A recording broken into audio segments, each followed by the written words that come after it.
Good afternoon, ladies and gentlemen. Today I have a very special guest from India.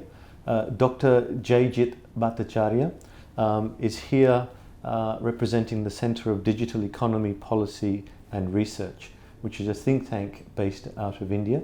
Jaijit, thank you so much for taking the time to talk to me. Please, for our audience, just give us a little bit of a background of yourself and why you're here in Australia. Sure. I basically specialize in government transformation using technology. And in fact, the first book on e-governance in India was written by me, along with my co-authors, and was released by the then President Abdul Kalam. My last book, the sixth book on e-governance, was the first textbook in the world on e-governance, which was released by the current Prime Minister when he was the Chief Minister of Gujarat. And that's basically what I do. I live in the realm of technology, policy, and government transformation. Within that, I have been involved in helping out the government in their vision for having a more conducive business environment in India, which involved taking up very systematic steps to create a framework wherein India as a country would do better in the global ranking of World Bank in terms of ease of doing business, and also for the states to start competing with themselves, which was later on termed as comparative federalism. That's pretty much what I do. Right. Interest in Australia is looking at how we do business with India. And one of the challenges we have is to persuade Australian companies that it's much easier now than it used to be 10 years ago, 5 years ago. Yes. And, we have a lot of boards that are filled with, Australians that have had some experience with India, but not too much. They're a little bit scared. Once bitten, twice shy kind of theory. Would you mind expanding on, what's happened in India in as far as the ease of doing business is concerned, Sure. How that was conceived and where it is right now, and how that would benefit Australian businesses who are looking to do business with India, or at least considering? Sure. Let me first start by setting up the base of what is India. And there have been many people having their views on it. And one of the popular ways of comparing India is to compare it with Europe, saying it's as complex as Europe is. India's got 29 states, 7 union territories, and Europe has got as many countries. But that's a wrong comparison because India is far more complex than Europe is. Yeah. That's because we have 3 times the population of Europe, right? And India is not a subcontinent, it's actually a supercontinent, given the size of the people that we have. And that's where the fallacy starts coming in. An investor walks into India believing they're investing into one single country. That's not the case. The comparison also is very often done with China, because you can walk into China as long as you have done the right things, you are pretty much set. Yes. And the difference is in China, decisions are made. In India, decisions happen. Right. And there's a significant difference between the two. In that context, what the government has tried to do is shepherd all the states into having a common set of taxation rules, a common set of business processes, and a common set of mechanisms by which they deal with the private sector and the investors.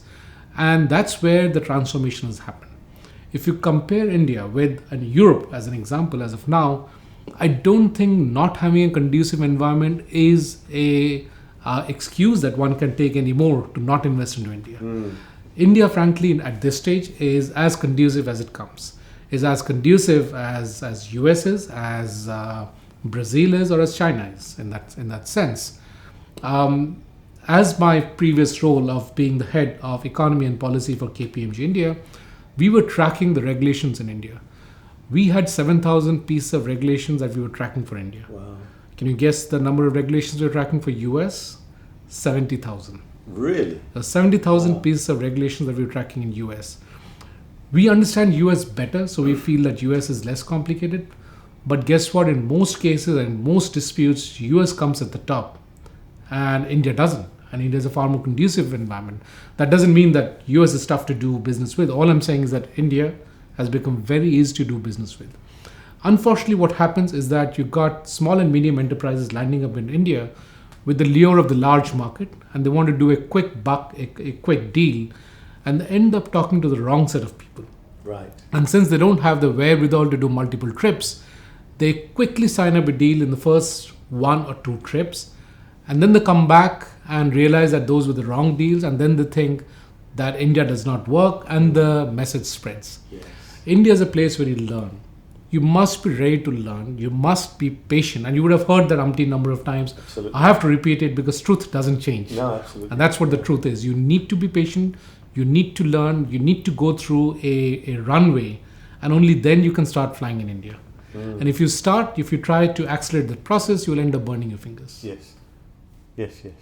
So in that regard, just walk us through what India has done at a high level to actually get to that stage. Sure. In the last, say 5 or 7 years. Sure. So we were at our worst in terms of global rankings in ease of doing business in 2014, which is called the 2015 report, but it came out in 2014 of the World Bank. We were 142nd ranking in a committee of 188 nations. In terms of contract enforcement, we were 184 out of 188. That's how bad we were. Yes. And how can you do business with no contract being enforced? Right? Yes. And that was a huge challenge. So what the government did was, one, focused on the World Bank rankings, which was done in only 2 states, 2 cities, in fact, not even states. So they looked at how business was done in Mumbai and business was done in Delhi, based on which this ranking was being done. So government wanted to fix that because that's important to get the eyeballs and the attention of foreign investors. But on the second hand, in parallel, what they also did was focus on the states to make a real difference on what is ease of doing business. Because some of the parameters that the World Bank was using was not relevant for India, and there were many parameters that were relevant for India, which the World Bank was not tracking. So we brought in a separate set of 10, 11 parameters, based on which we deep dived and actually had a set of 884 atomic parameters based on those 10 larger segments. We realized that you can't judge the states on 884 parameters, so we cut it down to about 350 in the first phase. And what do I mean by atomic parameters? Those parameters are either yes or a no. There was no subjectivity in it. Gotcha. Either you have done it or not done it. So the states can't come back and say, well, I did it this way and that way, and you have not judged me. Even when we said that, there were nuances within it. But one of the rules that we set was that the states need to, one, publish all the rules that they have, and second, make it online. Right. And why am I saying that? Is because prior to when we started this exercise, which was in 2014, if you would go to any government officer and say, is there a rule to put a gate in front of my factory because there's nothing written there, they'll cook up a rule. They'll cook up a rule on the fly and say, that is a rule and please go ahead and do it, and you need to give me 5 copies of 7 documents and so on and so forth. Right. Which is what frustrated the investors, because everybody wants to comply. Nobody wants to be non-compliant with the law of the land. But please show me the law of the land, right? And nobody knows the law of the land. Not even the officers know the law of the land. And therefore, they would quickly come out with the law of the land. And they would do so that they cover themselves, because they should not be caught up by somebody saying that you had a vested interest, and so you allowed this gate to be created, and you did not take any documentation against it. So they have to give pain to the investor to show that they did not have any vested interest. Yes. That changed because we said you must publish all rules, and if you can't publish it, the rule doesn't exist, right? And you must publish it online. Yes. So from there we have evolved, and in 3 years' time, in the global rankings, we have come up by 65 ranks. We are now 77th rank. But what also happened within that, the nuances such as one state coming out and saying, well, we have everything online. You said that you should be able to apply online. We have everything online, and so the investor can come online and get their permission to set up business. So look, we had asked for a single window, an online single window process. You're saying they will come and they'll get permission to set up business, post which, what are they supposed to do? Then they will go to all the 40 departments and then run around and get the permissions from them. That is not a single window clearance. Yes. Right? Yes. And that's where you will appreciate the atomicity of the ranking. Yes. We said if it's done, it's done. There is no 0 or 1. There is no 0.75. I've done it halfway through or not done it. So if a state said we have done it, we would check the whole way around whether they have actually, you get the permissions from all the relevant departments and you can set up your factory. The consent to establish, consent to operate, all the environmental clearances, whether you get it from one single window. And I'm so happy to see So many of the states having such wonderful systems in place. We go to only one place and everything gets done.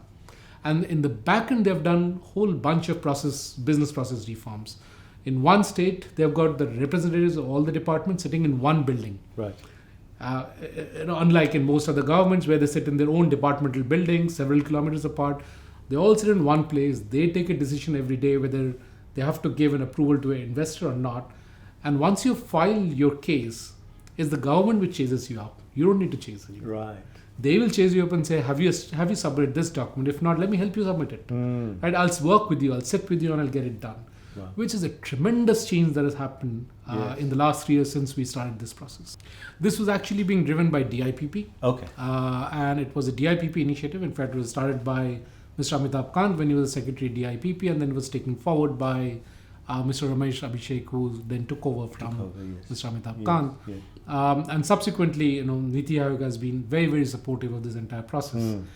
What it led to was what is now called comparative federalism, but at that point in time, I used to call it a constitutional innovation. Right. And why was it a constitutional innovation? Because the central government, as per the constitution, has got no say in the affairs of the state government, has got very minimal say. They cannot dictate to the state governments that you must change this or that. And therefore, how do you make the change? Because from an investor who's coming from outside, India is India. They do not care if it's a state of Maharashtra, or a state of Andhra Pradesh, or West Bengal. That's right. It is India. How does the central government affect this change? Which is where we created this mechanism, which was Mr. Amitabh Kant's vision of having this ranking, which led to this constitutional innovation by which the state governments kind of followed what the central government wanted it to do. Right. And in a very positive manner, in a very, very healthy manner. Looking back, I really call it a gamification of governance, because it was essentially following the principles of gamification. If the state governments do not participate, they do not get the rankings. Right. Therefore, they do not get investments, and therefore they do not get jobs. Yes. And if they do not get jobs, they do not get votes. Yes. It was part of a fair democratic process that we brought this innovation in. And as you can see, it's been brilliantly successful. It's been a terrific innovation brought in by the government. Absolutely, absolutely. So we're at a level. Where to next? So as you would see in this year, most of the states have crossed, 90% of states have got over 90% marks in each of these areas. When we started off, hardly 75% of states got more than 50% marks in anything. On year one, as I said, we had 884 parameters. And we started off by a lesser set of parameters. So one, we are increasing the number of parameters by which the states are being judged year after year. And second, we are making the parameters more and more stringent. To give you an example, why can't I predict that you as an investor is going to need 6 months down the line and give it to you a priori? If I see your production going up, why don't I give you extra electricity load before you ask for it? Why should you wait for an application to be sent to me? I should be able to give it to you straight away. That's right. That saves your cost. If your cost is saved, the total cost of the economy gets saved, and both of us gain. Both you and the government gains. Those are the kinds of vision that we believe we should be moving to, and that's the answer to your question as to what next. Yeah. We would like to make it a predictive governance. We would like to predict what you need and give it to you before you need it. Wow. That's one dimension. The second dimension that we are very keen to look at is plug and play. We know that there are areas where India could be globally competitive. We would like investors to simply come in, plonk the money, set up the infrastructure, and go to market. They should not bother about land acquisition. They should not bother about even taking a loan from the bank. We'll arrange for the financing. As long as there is a credible entity which wants to set up investment in India, in an area where India could be globally competitive, we would like to provide you a plug and play environment. So those are the kind of areas that India would like to get into. Wonderful. Your views and thoughts on the Australia-India relationship, and particularly the trade and investment, where do you think it is now, and where do you think it will be in the future? So, the trade and relationship on the ground is basically focused on copper, yes, and coal, and chickpea, right? The 3 C's. But there is more life and more possibility beyond the 3 C's. I was giving an example of mangoes as an example. Yes. The point is, and why I was taking mangoes is because that's the national fruit of India. Do we get mangoes in winters? We don't get mangoes in winters. But guess what? When we've got winters in India, you got summers in Australia. Yes. Right? You could easily grow mangoes and send it over to India, to 1.3 billion people who love mangoes. Yeah. And that's just an example of the possibilities. The innovations that are possible between India and Australia are humongous. Most of the conversations that I hear is what can India serve to Australia and what can Australia serve to India. We don't get into conversations where what can India and Australia together serve to the rest of the world, right? If I look at, let's say, the education sector as an example. Now, I do agree it's tough to set up an education sector in India. It's very tough to set up a university, whereas that's what the comparative advantage of Australia is. And if you can't set it up in India because of reservations issue and local regulatory issues, which even the government will find it difficult to change, set it up in Nepal. Sure. And then you got access to a population of 3 billion people from China and from India who can freely come, and we can jointly set up these universities, and you will have the best of universities, best of students who will pay a much lower amount to get education than flying down to Australia or flying down to US or UK. Sure. So there are a whole bunch of such innovations we can do. The other segment that is getting missed out is defense. There is a lot of places that we can cooperate. One of the places that is almost a no-brainer is just the testing of various equipment. Now, India is a very, very densely populated country. We can't test. You can't blow a mine under a bulletproof jeep to see whether it's mine-proof or not, Right. because where do you do it? Right. And the licenses required to do it is very, very complex for the right reasons, because you can't endanger people's life. In Australia, you've got huge amount of space. You can actually test missiles, you can drop bombs, you can drop light bombs, you can do anything. And guess what? You have got companies like Novos who have got an array of aircrafts which will put many of the global air forces to shame.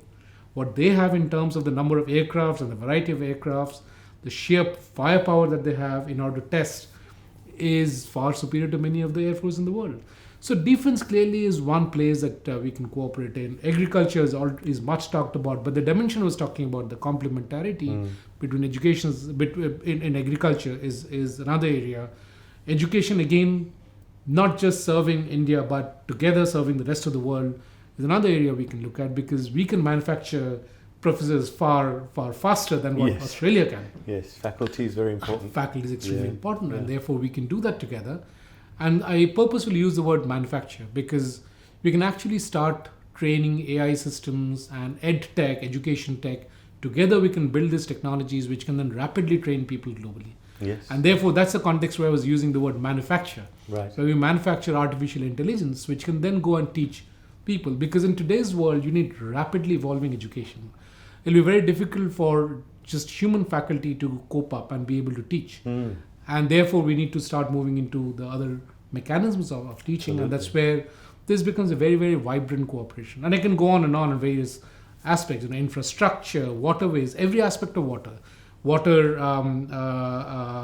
sewage water treatment, rainwater treatment, black water treatment, water transportation. Right. Inland water transportation, international water transportation. Wow. We just cleared 110 water routes. In India, the water ports, the river ports were destroyed when the British wanted to put up the railway systems, because they did not want to have competition railways, so the river ports were destroyed. The river is the cheapest and most environmentally friendly modes of communication, and we are blessed with a whole bunch of rivers. And thanks to our cooperation with Bangladesh, who have been very, very gracious, we can now transport from Kolkata to Guwahati via Bangladesh, thanks to the support that we've got from Bangladesh. And I'm sure it's a win-win proposition. Yeah. And those are possibilities that are mind-boggling. We can do coastal shipping. We can have ships going and hugging the coast. You don't need the big vessels. You don't need big ports. You don't need a big draft. So you can set up very, very cheap ports, have coastal shipping going right up to Thailand and Malaysia and so on and so forth at a much lower cost than the regular shipping is. And those are areas where Australia clearly has expertise, and one can share those expertise and grow. From an Australian perspective, given the fact that greenfield is still complex in India, just like it is in anywhere else, it'll be worthwhile to start investing in brownfield, in asset recycling, TOTs, and those are excellent mechanisms and structures that have been created by the government. And those are places where I would recommend Australians to start looking at first, rather than jumping head on into greenfield projects. Understand, yeah. I think hearing you talk is very exciting for me personally, because I'm very passionate about the Australia-India relationship. I think there's an opportunity here to start a very, very niche, specific think tank to,